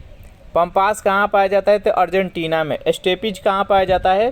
तो ये उत्तरी एशिया तथा यूरोप में ये पाया जाता है स्टेपिज। सवाना कहाँ पाया जाता है? तो ये अफ्रीका महादेश तथा ऑस्ट्रेलिया में पाया जाता है, वो सवाना पाया जाता है। नेक्स्ट यहाँ पर 13वां प्रश्न है आपके सामने कि अफ्रीका के उष्ण घास के मैदान को क्या कहते हैं? बताइए यहाँ पर 13वां प्रश्न का सही आंसर कौन सा है? अफ्रीका के उष्ण घास के मैदान को क्या कहा जाता है? 4 ऑप्शन है आपके सामने, सवाना, वेल्ड्स, पंपास और प्रेयरी। बताइए यहाँ पर 13वां प्रश्न का सही आंसर कौन सा है? तो अफ्रीका के उष्ण घास के मैदान को क्या कहा जाता है? तो सवाना। सवाना कहाँ कहाँ पाया जाता है? तो अफ्रीका के उष्ण घास है और ये ऑस्ट्रेलिया में भी पाया जाता है। याद रखिएगा, यहीं से प्रश्न पूछा जाता है, 4-5 घास स्थल है उसी को घुमा फिरा कर पूछता है। सवाना कहाँ, याद रखिए यहाँ पर सवाना कहाँ पर पाया जाता है? तो अफ्रीका और ऑस्ट्रेलिया में पाया जाता है। वेल्ड्स कहाँ पाया जाता है? तो ये साउथ अफ्रीका में पाया जाता है। उत्तरी अमेरिका में कौन सा पाया जाता है? तो प्रेयरीज पाया जाता है। पंपास कहाँ पाया जाता है? तो पंपास अर्जेंटीना में पाया जाता है। याद रखिएगा। चलिए नेक्स्ट क्वेश्चन देखते हैं। 14वां प्रश्न है आपके सामने कि अफ्रीका के शीतोष्ण घास का मैदान क्या है? सवाना है, प्रेयरी है, पंपास है, वेल्ड्स है। बताइए यहाँ पर 14वां प्रश्न का सही आंसर कौन सा है? अफ्रीका के शीतोष्ण, उष्ण तो देख लिए, उष्ण क्या था? तो उष्ण सवाना था, जो कि अफ्रीका में भी पाया जाता है, ऑस्ट्रेलिया में पाया जाता है। यहाँ पर शीतोष्ण पूछा है, तो अफ्रीका के शीतोष्ण घास का नाम क्या है? तो वेल्ड्स। इसका राइट आंसर है ऑप्शन नंबर डी। प्रेयरी कहाँ है? उत्तरी अमेरिका के। पंपास कहाँ है? अर्जेंटीना के। अब पटाना भी एक घास है। पटाना कहाँ का है? तो वो श्रीलंका का है। याद रखिएगा। नेक्स्ट यहाँ पर 15वां प्रश्न है आपके सामने कि ध्वनि तरंगे किस माध्यम से चल सकती है? देखिए, ध्वनि तरंगे है जो कि निर्वात में नहीं गुजरती है, निर्वात में वो नहीं गुजरती है ध्वनि तरंगे। यहाँ पर ठोस गैस से ध्वनि तरंगे चल सकती है, तो इसका right answer option number D.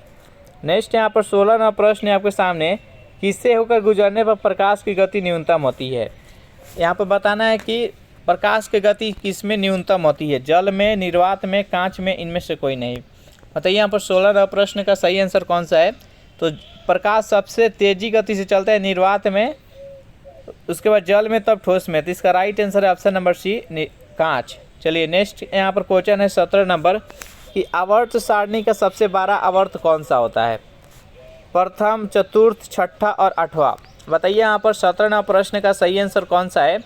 तो देखिए, आधुनिक जो आवर्त सारणी तैयार किया गया है परमाणु संख्या पर आधारित मोस्ले के द्वारा तैयार किया गया है। आधुनिक आवर्त सारणी में टोटल 18 वर्ग है। जो खड़ी लाइन होती है, यानी जो वर्टिकल लाइन होती है, वो टोटल 18 होता है, और जो परी लाइन, जो क्षैतिज रेखा होती है, उसको आवर्त बोलते हैं। तो वर्ग की संख्या टोटल 18 होता है और आवर्त की संख्या टोटल 7 होता है। तो यहाँ पर पूछा गया है कि किस आवर्त सारणी में सबसे 12 आवर्त कहते हैं? तो यहाँ पर जो छठा आवर्त होता है उसको सबसे 12 कहते हैं। प्रथम आवर्त में टोटल 2 तत्व हैं, दूसरा और तीसरा आवर्त में 8 तत्व है, चौथा और पांचवा आवर्त में 18 तत्व है, और छठा में 32 है, और जो सातवां है वो अधूरी है। तो इस प्रकार से 17वां प्रश्न का राइट आंसर है छठा आवर्त में सबसे ज़्यादा तत्व है। नेक्स्ट यहाँ पर 18वां प्रश्न है आपके सामने कि आवर्त सारणी का सबसे छोटा आवर्त कौन सा है? आवर्त सारणी का सबसे छोटा आवर्त है वो पहला है, जिसमें कि 2 ही हैं। आवर्त सारणी के जो 18वां नंबर जो वर्ग है उसको शून्य वर्ग भी कहा जाता है, और इसमें केवल अक्रिय गैस होता है। नेक्स्ट यहाँ पर 19वां प्रश्न है आपके सामने कि गर्दन में कशेरुकी की संख्या कितनी होती है? 5, 7, 8 और 9। बताइए यहाँ पर 19वां प्रश्न का सही आंसर कौन सा है? तो गर्दन में कशेरुकी की संख्या टोटल 7 होती है। जो भी कैंडिडेट यहाँ पर ऑप्शन नंबर बी के साथ जा रहे हैं, बिल्कुल सही जवाब है। राष्ट्रीय गीत को सर्वप्रथम कब गाया गया था? 1996 में, 1901 में, 1906 में और 1911 में। बताइए यहाँ पर 20वां प्रश्न का सही आंसर कौन सा है? राष्ट्रीय गीत जो कि वंदे मातरम है, जो कि बंकिम चंद्र चटर्जी के द्वारा लिखा गया है, यहाँ बताना है कि सर्वप्रथम कब गाया गया था, तो 1896 ईस्वी में गाया गया था। जो भी कैंडिडेट यहाँ पर ऑप्शन नंबर ए चुन रहे हैं बिल्कुल सही जवाब है। सेशन आपको अच्छा लग रहा है तो वीडियो को लाइक अपने दोस्तों के पास शेयर कर दे, और अभी तक इस चैनल को सब्सक्राइब नहीं किए होंगे तो फटाफट इस चैनल को सब्सक्राइब कर ले। इसी तरह आपके पास डेली वीडियो आएगा।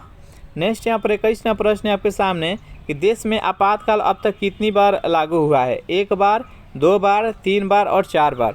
बताइए यहाँ पर 21वां प्रश्न का सही आंसर कौन सा है? देश में अब तक कितने बार आपातकाल लागू हुआ है? तो टोटल 3 बार।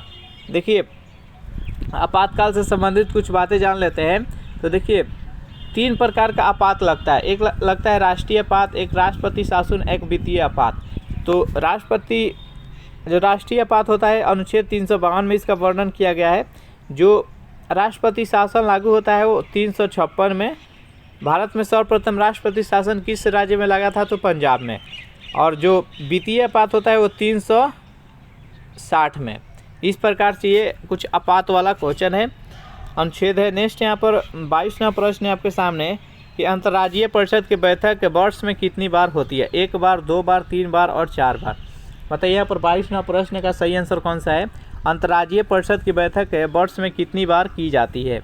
जो भी कैंडिडेट यहाँ पर ऑप्शन नंबर सी के साथ जा रहे हैं 3 बार, बिल्कुल सही जवाब है। सेशन आपको कैसा लग रहा है जरूर कमेंट करके बताइएगा। 23वां प्रश्न है आपके सामने कि अरुण ग्रह की खोज कब की गई? 1781 में, 1796 में, 1806 में और 1829 में। बताइए यहाँ पर 29वां प्रश्न का सही आंसर कौन सा है? तो अरुण ग्रह की खोज कब की गई? तो 1781 ईस्वी में। देखिए ग्रह की संख्या टोटल कितनी है उसका क्रम जान लेते हैं। यहाँ पर मान लेते हैं ये सूर्य है। सूर्य के बाद यहाँ पर बुध आएगा, बुध के बाद शुक्र आएगा, शुक्र के बाद पृथ्वी आएगा, पृथ्वी के बाद यहाँ पर मंगल ग्रह, मंगल के बाद यहाँ पर बृहस्पति, बृहस्पति के बाद यहाँ पर शनि, शनि के बाद यहाँ पर अरुण, अरुण के बाद यहाँ पर वरुण। इस प्रकार से इसका क्रम है, याद रखिएगा। नेक्स्ट क्वेश्चन यहाँ पर देखते हैं। 24वां प्रश्न है आपके सामने, तो पृथ्वी अपने अक्ष पर कितने डिग्री पर झुकी हुई है? 21.5 डिग्री, 23.5 डिग्री, 27 डिग्री, 29 डिग्री। बताइए यहाँ पर 24वां प्रश्न का सही आंसर कौन सा है? तो पृथ्वी अपने अक्ष पर कितने डिग्री पर झुकी हुई है? तो 23.5 डिग्री। इसका राइट आंसर है ऑप्शन नंबर बी। नेक्स्ट यहाँ पर 25वां प्रश्न है आपके सामने कि एशिया का सबसे कम जनसंख्या वाला देश कौन सा है? बताइए यहाँ पर 25वां प्रश्न का राइट आंसर कौन सा है? एशिया का सबसे कम जनसंख्या वाला देश कौन सा है? श्रीलंका है, मालदीव है, नेपाल है, भूटान है। तो जो भी कैंडिडेट यहाँ पर ऑप्शन नंबर बी के साथ जा रहे हैं मालदीव, बिल्कुल सही जवाब है। मालदीव कहाँ पर स्थित है भारत से? तो भारत के सबसे नीचे, भारत का सबसे नीचे यहाँ पर समुद्र में ये द्वीप है, तो मालदीव वहीं पर स्थित है। और सबसे ज़्यादा जनसंख्या वाला देश कौन सा है? तो चीन। चीन एशिया का ही नहीं बल्कि पूरा विश्व में सबसे ज़्यादा जनसंख्या वाला देश है। नेक्स्ट यहाँ पर 26वां प्रश्न है आपके सामने कि वह कौन सा महाद्वीप है जहाँ एक भी मरुस्थल नहीं है? एशिया, ऑस्ट्रेलिया, यूरोप और उत्तरी अमेरिका। बताइए यहाँ पर 26वां प्रश्न का सही आंसर कौन सा है? वह कौन सा महाद्वीप है जहाँ एक भी मरुस्थल नहीं है? तो जो भी कैंडिडेट यहाँ पर ऑप्शन नंबर सी के साथ जा रहे हैं यूरोप, बिल्कुल सही जवाब है। 27वां प्रश्न है आपके सामने कि द्वीपीय महाद्वीप किस महाद्वीप को कहा जाता है? एशिया को, ऑस्ट्रेलिया को, उत्तरी अमेरिका को, दक्षिणी अमेरिका को। बताइए यहाँ पर 27वां प्रश्न का सही आंसर कौन सा है? द्वीपीय महाद्वीप किस महाद्वीप को कहा जाता है? तो ऑस्ट्रेलिया को कहा जाता है। जो भी कैंडिडेट यहाँ पर ऑप्शन नंबर बी के साथ जा रहे हैं, बिल्कुल सही जवाब है। 28वां प्रश्न है आपके सामने कि आइसलैंड के संसद को क्या कहा जाता है? चारों ऑप्शन देख लीजिए और बताइए यहाँ पर 28वां प्रश्न का सही आंसर कौन सा है? आइसलैंड के संसद को क्या कहा जाता है? तो जो भी कैंडिडेट यहाँ पर ऑप्शन नंबर ए के साथ जा रहे हैं एल्थिंग, बिल्कुल सही जवाब है। नेक्स्ट यहाँ पर 29वां प्रश्न है आपके सामने कि ब्रिटेन का राष्ट्रीय चिन्ह क्या है? वाटर लिली, गुलाब का फूल, गरुड़ और सफ़ेद लिली। बताइए यहाँ पर 29वां प्रश्न का सही आंसर कौन सा है? ब्रिटेन का राष्ट्रीय चिन्ह क्या है?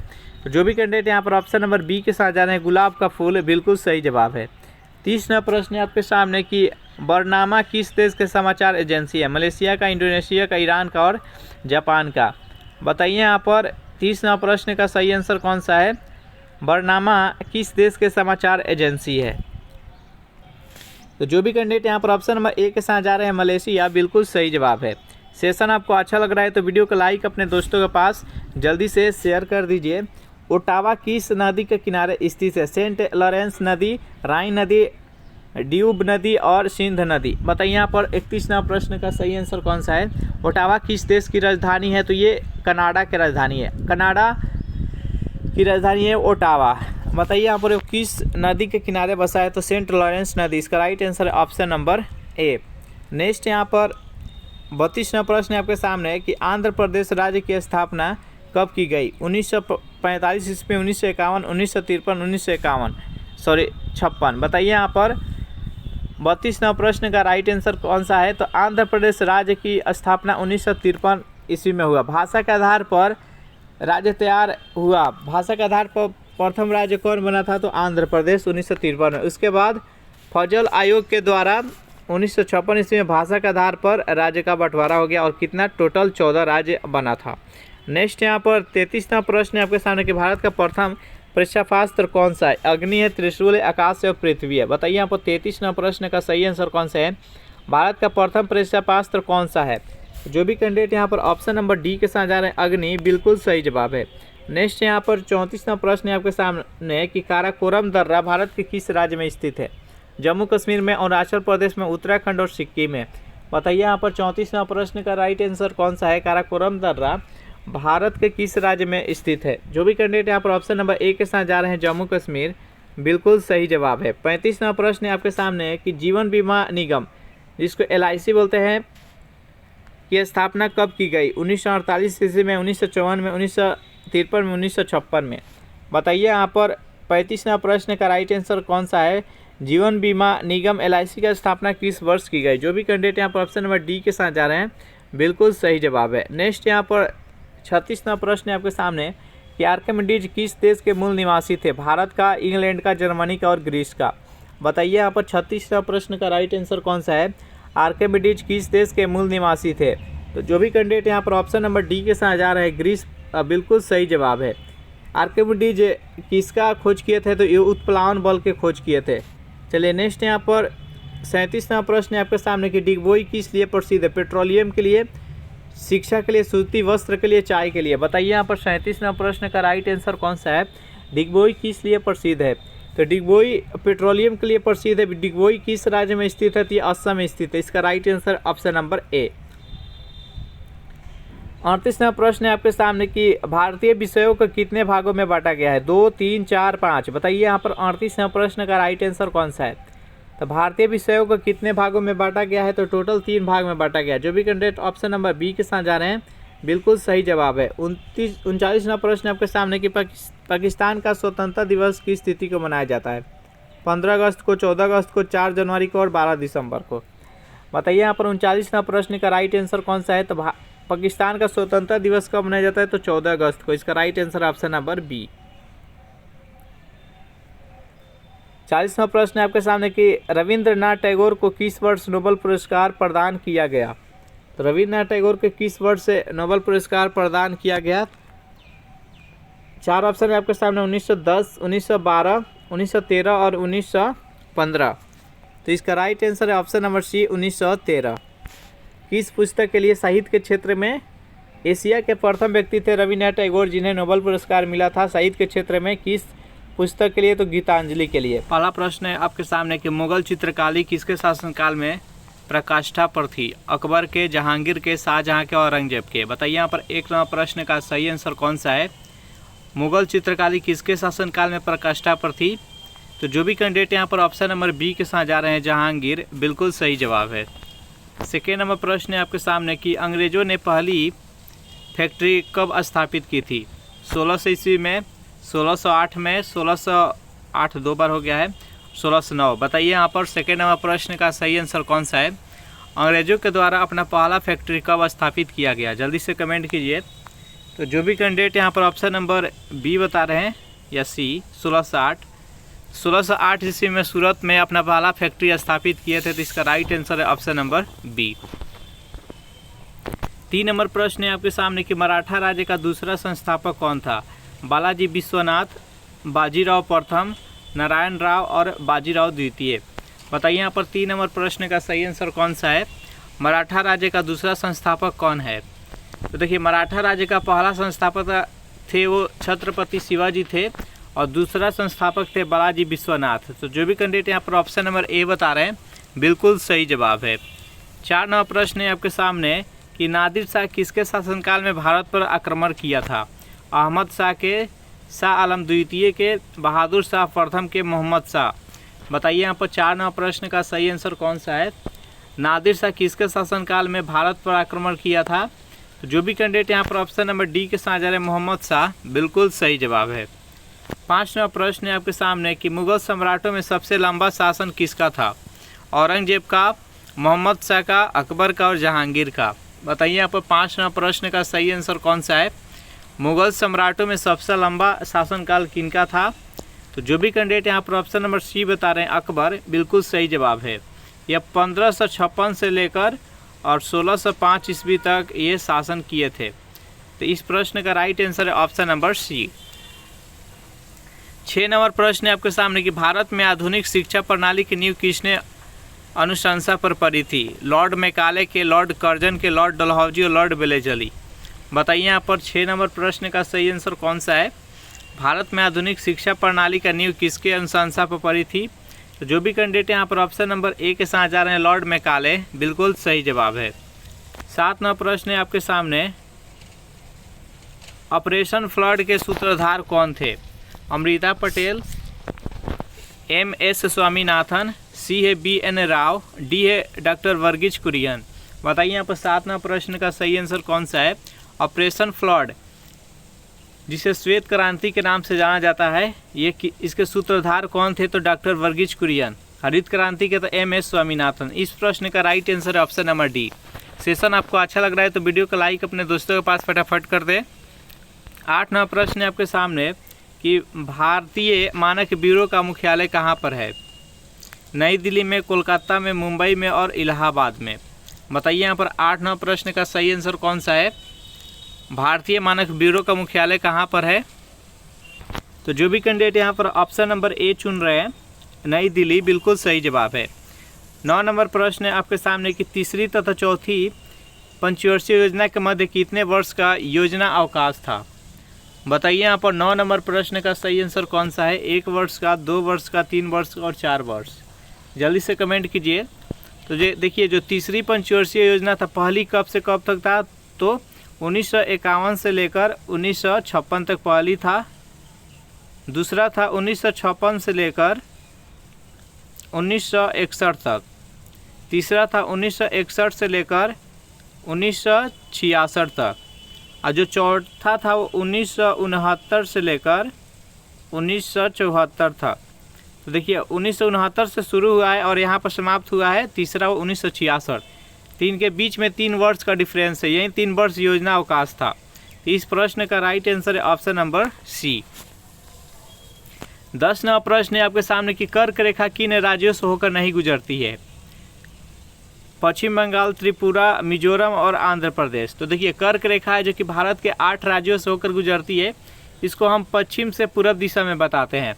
सबसे पहले गुजरात में आती है, गुजरात के बाद राजस्थान, राजस्थान के बाद से आता है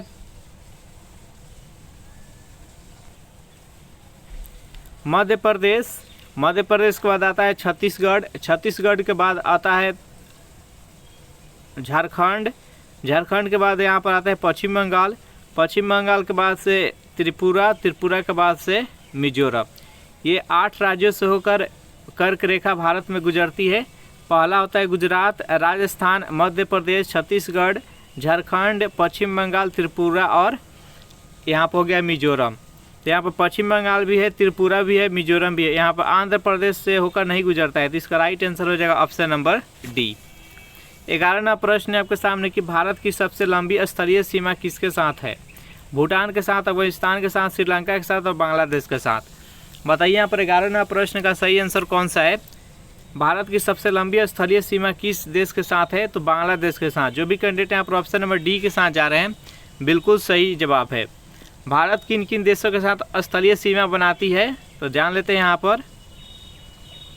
देखिए यहाँ पाकिस्तान से करती है, पाकिस्तान के बाद यहाँ अफगानिस्तान, अफगानिस्तान के बाद यहाँ पर चीन, चीन के बाद यहाँ पर आता है नेपाल से, नेपाल के बाद यहाँ पर भूटान से, भूटान के बाद फिर भूटान के बाद इधर म्यांमार, और म्यांमार के बाद फिर यहाँ पर बांग्लादेश। तो इस प्रकार से 1 2 3 4 5 6 7 देश के साथ स्थलीय सीमा साझा करता है। और सबसे ज़्यादा किसके साथ साझा करता है? तो बांग्लादेश के साथ। इस प्रश्न का राइट आंसर है ऑप्शन नंबर डी। नेक्स्ट यहाँ पर 12वां प्रश्न है आपके सामने कि समुद्र पर भारत का सबसे निकटतम पड़ोसी देश कौन सा है? बताइए यहाँ पर 12वां प्रश्न का सही आंसर कौन सा है? समुद्र से रिलेटेड यहाँ पर बताना है आपको कि सबसे नज़दीक कौन सा देश है। तो इसका राइट आंसर ऑप्शन नंबर ए श्रीलंका। किस राज्य से सबसे नज़दीक है? तो तमिलनाडु से। नेक्स्ट यहाँ पर 13वां प्रश्न है आपके सामने, हिमालय की औसत ऊंचाई लगभग कितनी है? 61 से 99 मीटर, 61 मीटर, 52 मीटर और 78 मीटर। बताइए यहाँ पर 13वां प्रश्न का सही आंसर कौन सा है? हिमालय की औसत ऊंचाई कितनी है? तो जो भी कैंडिडेट यहाँ पर ऑप्शन नंबर बी चुन रहे हैं 61 मीटर, बिल्कुल सही जवाब है। अगर इस प्रैक्टिस सेट का आपको पीडीएफ चाहिए तो उसके लिए टेलीग्राम ग्रुप बना दिए हैं, जिसका लिंक इसी वीडियो के नीचे डिस्क्रिप्शन में मिल जाएगा। वहाँ से ज्वाइन करके इसका पीडीएफ डाउनलोड कर सकते हैं। 14वां प्रश्न है आपके सामने कि किस अक्रिय गैस को छोड़कर उसके बाह्य कक्षा में 8 इलेक्ट्रॉन होता है? बताइए यहाँ पर 14वां प्रश्न का सही आंसर कौन सा है? तो जितने भी अक्रिय गैस होते हैं आवर्त सारणी के 18वें नंबर वर्ग में होते हैं, और 18वें वर्ग को शून्य वर्ग भी कहा जाता है। तो बताइए इसमें किसके छोड़कर सब में बाहरी कक्षा में 8 इलेक्ट्रॉन होते हैं? 4 ऑप्शन देख लेते हैं यहाँ पर। Neon, argon, xenon, helium.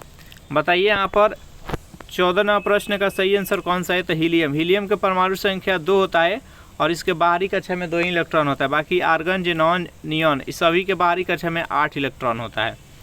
चलिए नेक्स्ट यहाँ पर 15वां प्रश्न आपके सामने कि हड्डियों में कितना प्रतिशत फास्फोरस होता है? 6%, 15%, 20%, 8%। बताइए 15वां प्रश्न का सही आंसर कौन सा है? हड्डियों में कितना प्रतिशत फास्फोरस होता है? तो जो भी कैंडिडेट यहाँ पर ऑप्शन नंबर डी के साथ जा रहे हैं 8%, बिल्कुल सही जवाब है। 16वां प्रश्न है आपके सामने कि किस गैस से सरी मछली की तरह गंध आती है? मीथेन से, ओजोन से, हाइड्रोजन से, मिथाइल आइसोसाइनाइड से। बताइए यहाँ पर 16वां प्रश्न का सही आंसर कौन सा है? किस गैस से सारी मछली की तरह गंध आती है? तो जो भी कैंडिडेट यहाँ पर ऑप्शन नंबर बी के साथ जा रहे हैं ओजोन से, बिल्कुल सही जवाब है। ओजोन का अणु सूत्र क्या होता है? O3। चलिए नेक्स्ट क्वेश्चन देखते हैं। 17वां प्रश्न है आपके सामने कि अर्धसूत्री विभाजन में गुणसूत्रों की संख्या कितनी होती है? आधी, 2 गुनी, 4 गुनी और 8 गुनी। बताइए यहाँ पर 17वां प्रश्न का सही आंसर कौन सा है? तो अर्धसूत्री विभाजन में गुणसूत्रों की संख्या कितनी होती है? तो आधी होती है। जो भी कैंडिडेट यहाँ पर ऑप्शन नंबर ए के साथ जा रहे हैं, बिल्कुल सही जवाब है। 18वां प्रश्न है आपके सामने कि किस बल के कारण ब्लैक बोर्ड पर लिखने से अक्षर उभर जाते हैं? गुरुत्व के कारण, असंजक बल के कारण, केशिकत्व के कारण, असमंजक बल के कारण। बताइए 18वां प्रश्न का सही आंसर कौन सा है? तो किस बल के कारण ऐसा होता है? तो असंजक बल के कारण। जो भी कैंडिडेट यहाँ पर ऑप्शन नंबर बी चुन रहे हैं, बिल्कुल सही जवाब है। सेशन आपको अच्छा लग रहा है तो फटाफट वीडियो को लाइक अपने दोस्तों के पास शेयर कर दे, और अभी तक इस चैनल को सब्सक्राइब नहीं किया होंगे तो चैनल को प्लीज़ सब्सक्राइब कर दे। नेक्स्ट यहाँ पर 19वां प्रश्न है आपके सामने कि पीतल के बर्तनों पर किसकी पॉलिश की जाती है? तांबा का, कांसा का, क्रोमियम का और निकेल का। बताइए 19वां प्रश्न का सही आंसर कौन सा है? पीतल के बर्तनों पर किसकी पॉलिश की जाती है? तो जो भी कैंडिडेट यहाँ पर ऑप्शन नंबर डी चुन रहा है, निकेल, बिल्कुल सही जवाब है। 20वां प्रश्न है आपके सामने कि स्वप्नों के अध्ययन को क्या कहा जाता है? एंथियोलॉजी, अनिरोलॉजी, पॉलिलॉजी और कार्डियोलॉजी। बताइए यहाँ पर 20वां प्रश्न का सही आंसर कौन सा है? तो स्वप्नों के अध्ययन को क्या कहा जाता है? तो और अनिरोलॉजी, ऑप्शन नंबर बी इसका राइट आंसर है। नेक्स्ट यहाँ पर 21वां प्रश्न है आपके सामने कि समानता का अधिकार का संबंध किस अनुच्छेद से? अनुच्छेद 12 से है, अनुच्छेद 13, अनुच्छेद 14, अनुच्छेद 15। बताइए 21वां प्रश्न का सही आंसर कौन सा है? समानता का अधिकार का संबंध किस अनुच्छेद से है? तो जो भी कैंडिडेट यहाँ पर ऑप्शन नंबर सी चुन रहे हैं, अनुच्छेद 14, बिल्कुल सही जवाब है। नेक्स्ट यहाँ पर 22वां प्रश्न है आपके सामने कि राज्यपाल को किस अनुच्छेद के तहत क्षमादान में क्या मृत्युदंड को छोड़कर देने का अधिकार है? बताइए यहाँ पर 22वां प्रश्न का सही आंसर कौन सा है? अनुच्छेद 72, अनुच्छेद 96, अनुच्छेद 119, अनुच्छेद 161। राज्यपाल को अधिकार है क्षमादान का, मृत्युदंड को छोड़कर सभी क्षमादान कर सकते हैं। तो किस अनुच्छेद के तहत? तो अनुच्छेद 161 के तहत जो भी कैंडिडेट यहाँ पर ऑप्शन नंबर डी चुन रहे हैं, बिल्कुल सही जवाब है।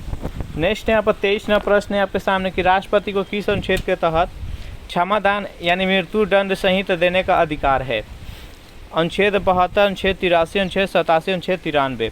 बताइए यहाँ पर 23वां प्रश्न का सही आंसर कौन सा है? तो राष्ट्रपति को किस अनुच्छेद के तहत क्षमादान यानी मृत्यु दंड संहित देने का अधिकार है? तो जो भी कैंडिडेट यहाँ पर ऑप्शन नंबर ए चुन रहे हैं, अनुच्छेद 72, बिल्कुल सही जवाब है। 24वां प्रश्न है आपके सामने कि संविधान के किस भाग में संविधान संशोधन प्रक्रिया का वर्णन है? बताइए यहाँ पर 24वां प्रश्न का सही आंसर कौन सा है? संविधान के किस भाग में संविधान संशोधन का वर्णन किया गया है? भाग 18 में, भाग 19 में, भाग 20 में, भाग 22 में। तो जो भी कैंडिडेट यहाँ पर ऑप्शन नंबर सी चुन रहे हैं, भाग 20, बिल्कुल सही जवाब है। 25वां प्रश्न है कि संचित निधि का संबंध किस अनुच्छेद से है? अनुच्छेद 266 के 1, अनुच्छेद 266 के 2, अनुच्छेद 267, अनुच्छेद 268। बताइए यहाँ पर 25वां प्रश्न का सही आंसर कौन सा है? संचित निधि का वर्णन भारतीय संविधान के किस अनुच्छेद में है? तो जो भी कैंडिडेट यहाँ पर ऑप्शन नंबर ए चुन रहे हैं, अनुच्छेद 266 के 1, बिल्कुल सही जवाब है। 26वां प्रश्न है कि लोक लेखा निधि का संबंध किस अनुच्छेद से है?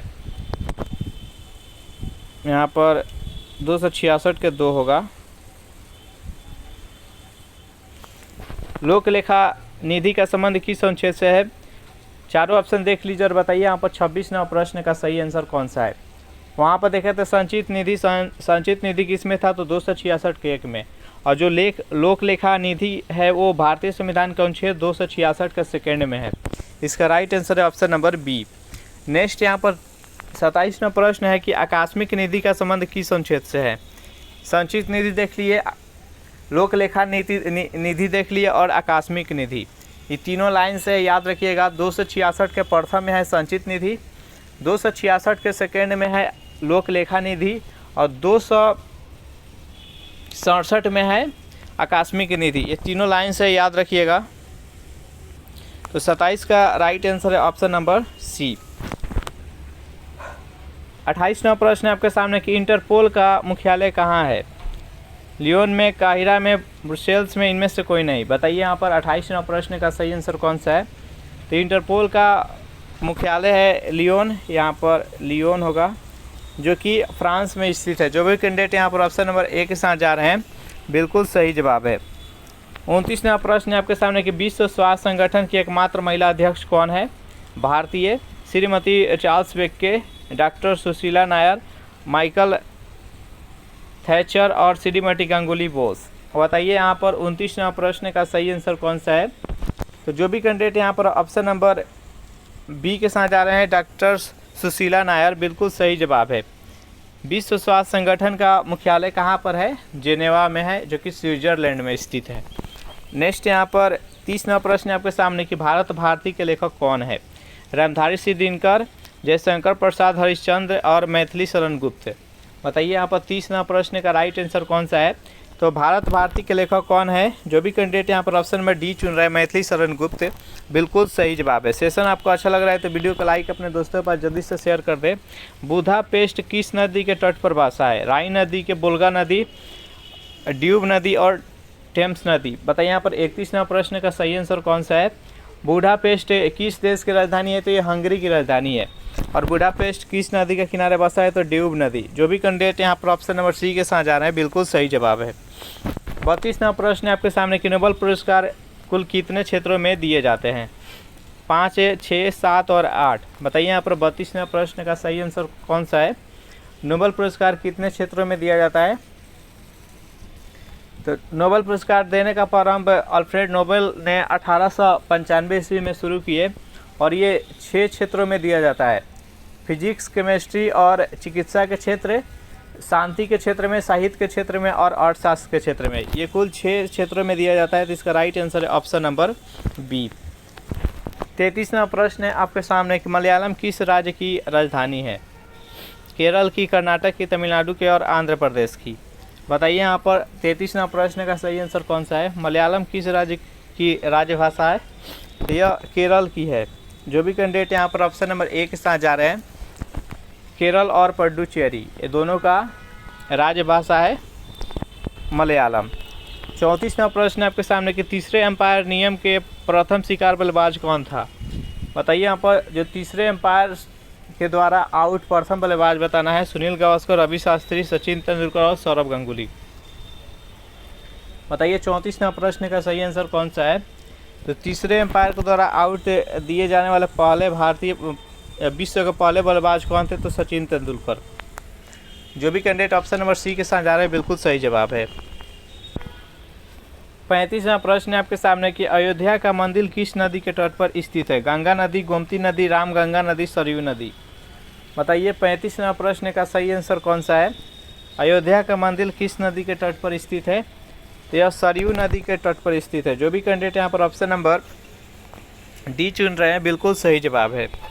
नेक्स्ट यहाँ पर 36वां प्रश्न है आपके सामने कि भारत रत्न पुरस्कार देने की शुरुआत किस वर्ष से की गई?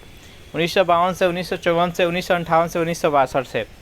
बताइए यहाँ पर 36वां प्रश्न का सही आंसर कौन सा है? तो भारत रत्न पुरस्कार सर्वप्रथम 3 व्यक्ति को दिया गया था 1954 में। उस टाइम के राष्ट्रपति डॉक्टर राजेंद्र प्रसाद, सर्वपल्ली राधाकृष्णन, राजगोपालचारी और सीवी रमन, ये 3 व्यक्ति को दिया गया था नोबेल पुरस्कार। तो इसका राइट आंसर है ऑप्शन नंबर बी, 1954 ईस्वी में। 37वां प्रश्न है आपके सामने कि नीरू स्वामी पिल्लई का संबंध किससे है? मृदंग से, वायलिन से, नादस्वरम से और बीड़ा से। बताइए यहाँ पर 37वां प्रश्न का राइट आंसर कौन सा है? नीरू स्वामी पिल्लई का संबंध किससे है? तो यह नादस्वरम से है। जो भी कैंडिडेट यहाँ पर ऑप्शन नंबर सी बता रहे हैं बिल्कुल सही जवाब है। नेक्स्ट यहाँ पर 38वां प्रश्न है आपके सामने कि नंदा देवी पर्वत किस राज्य में स्थित है?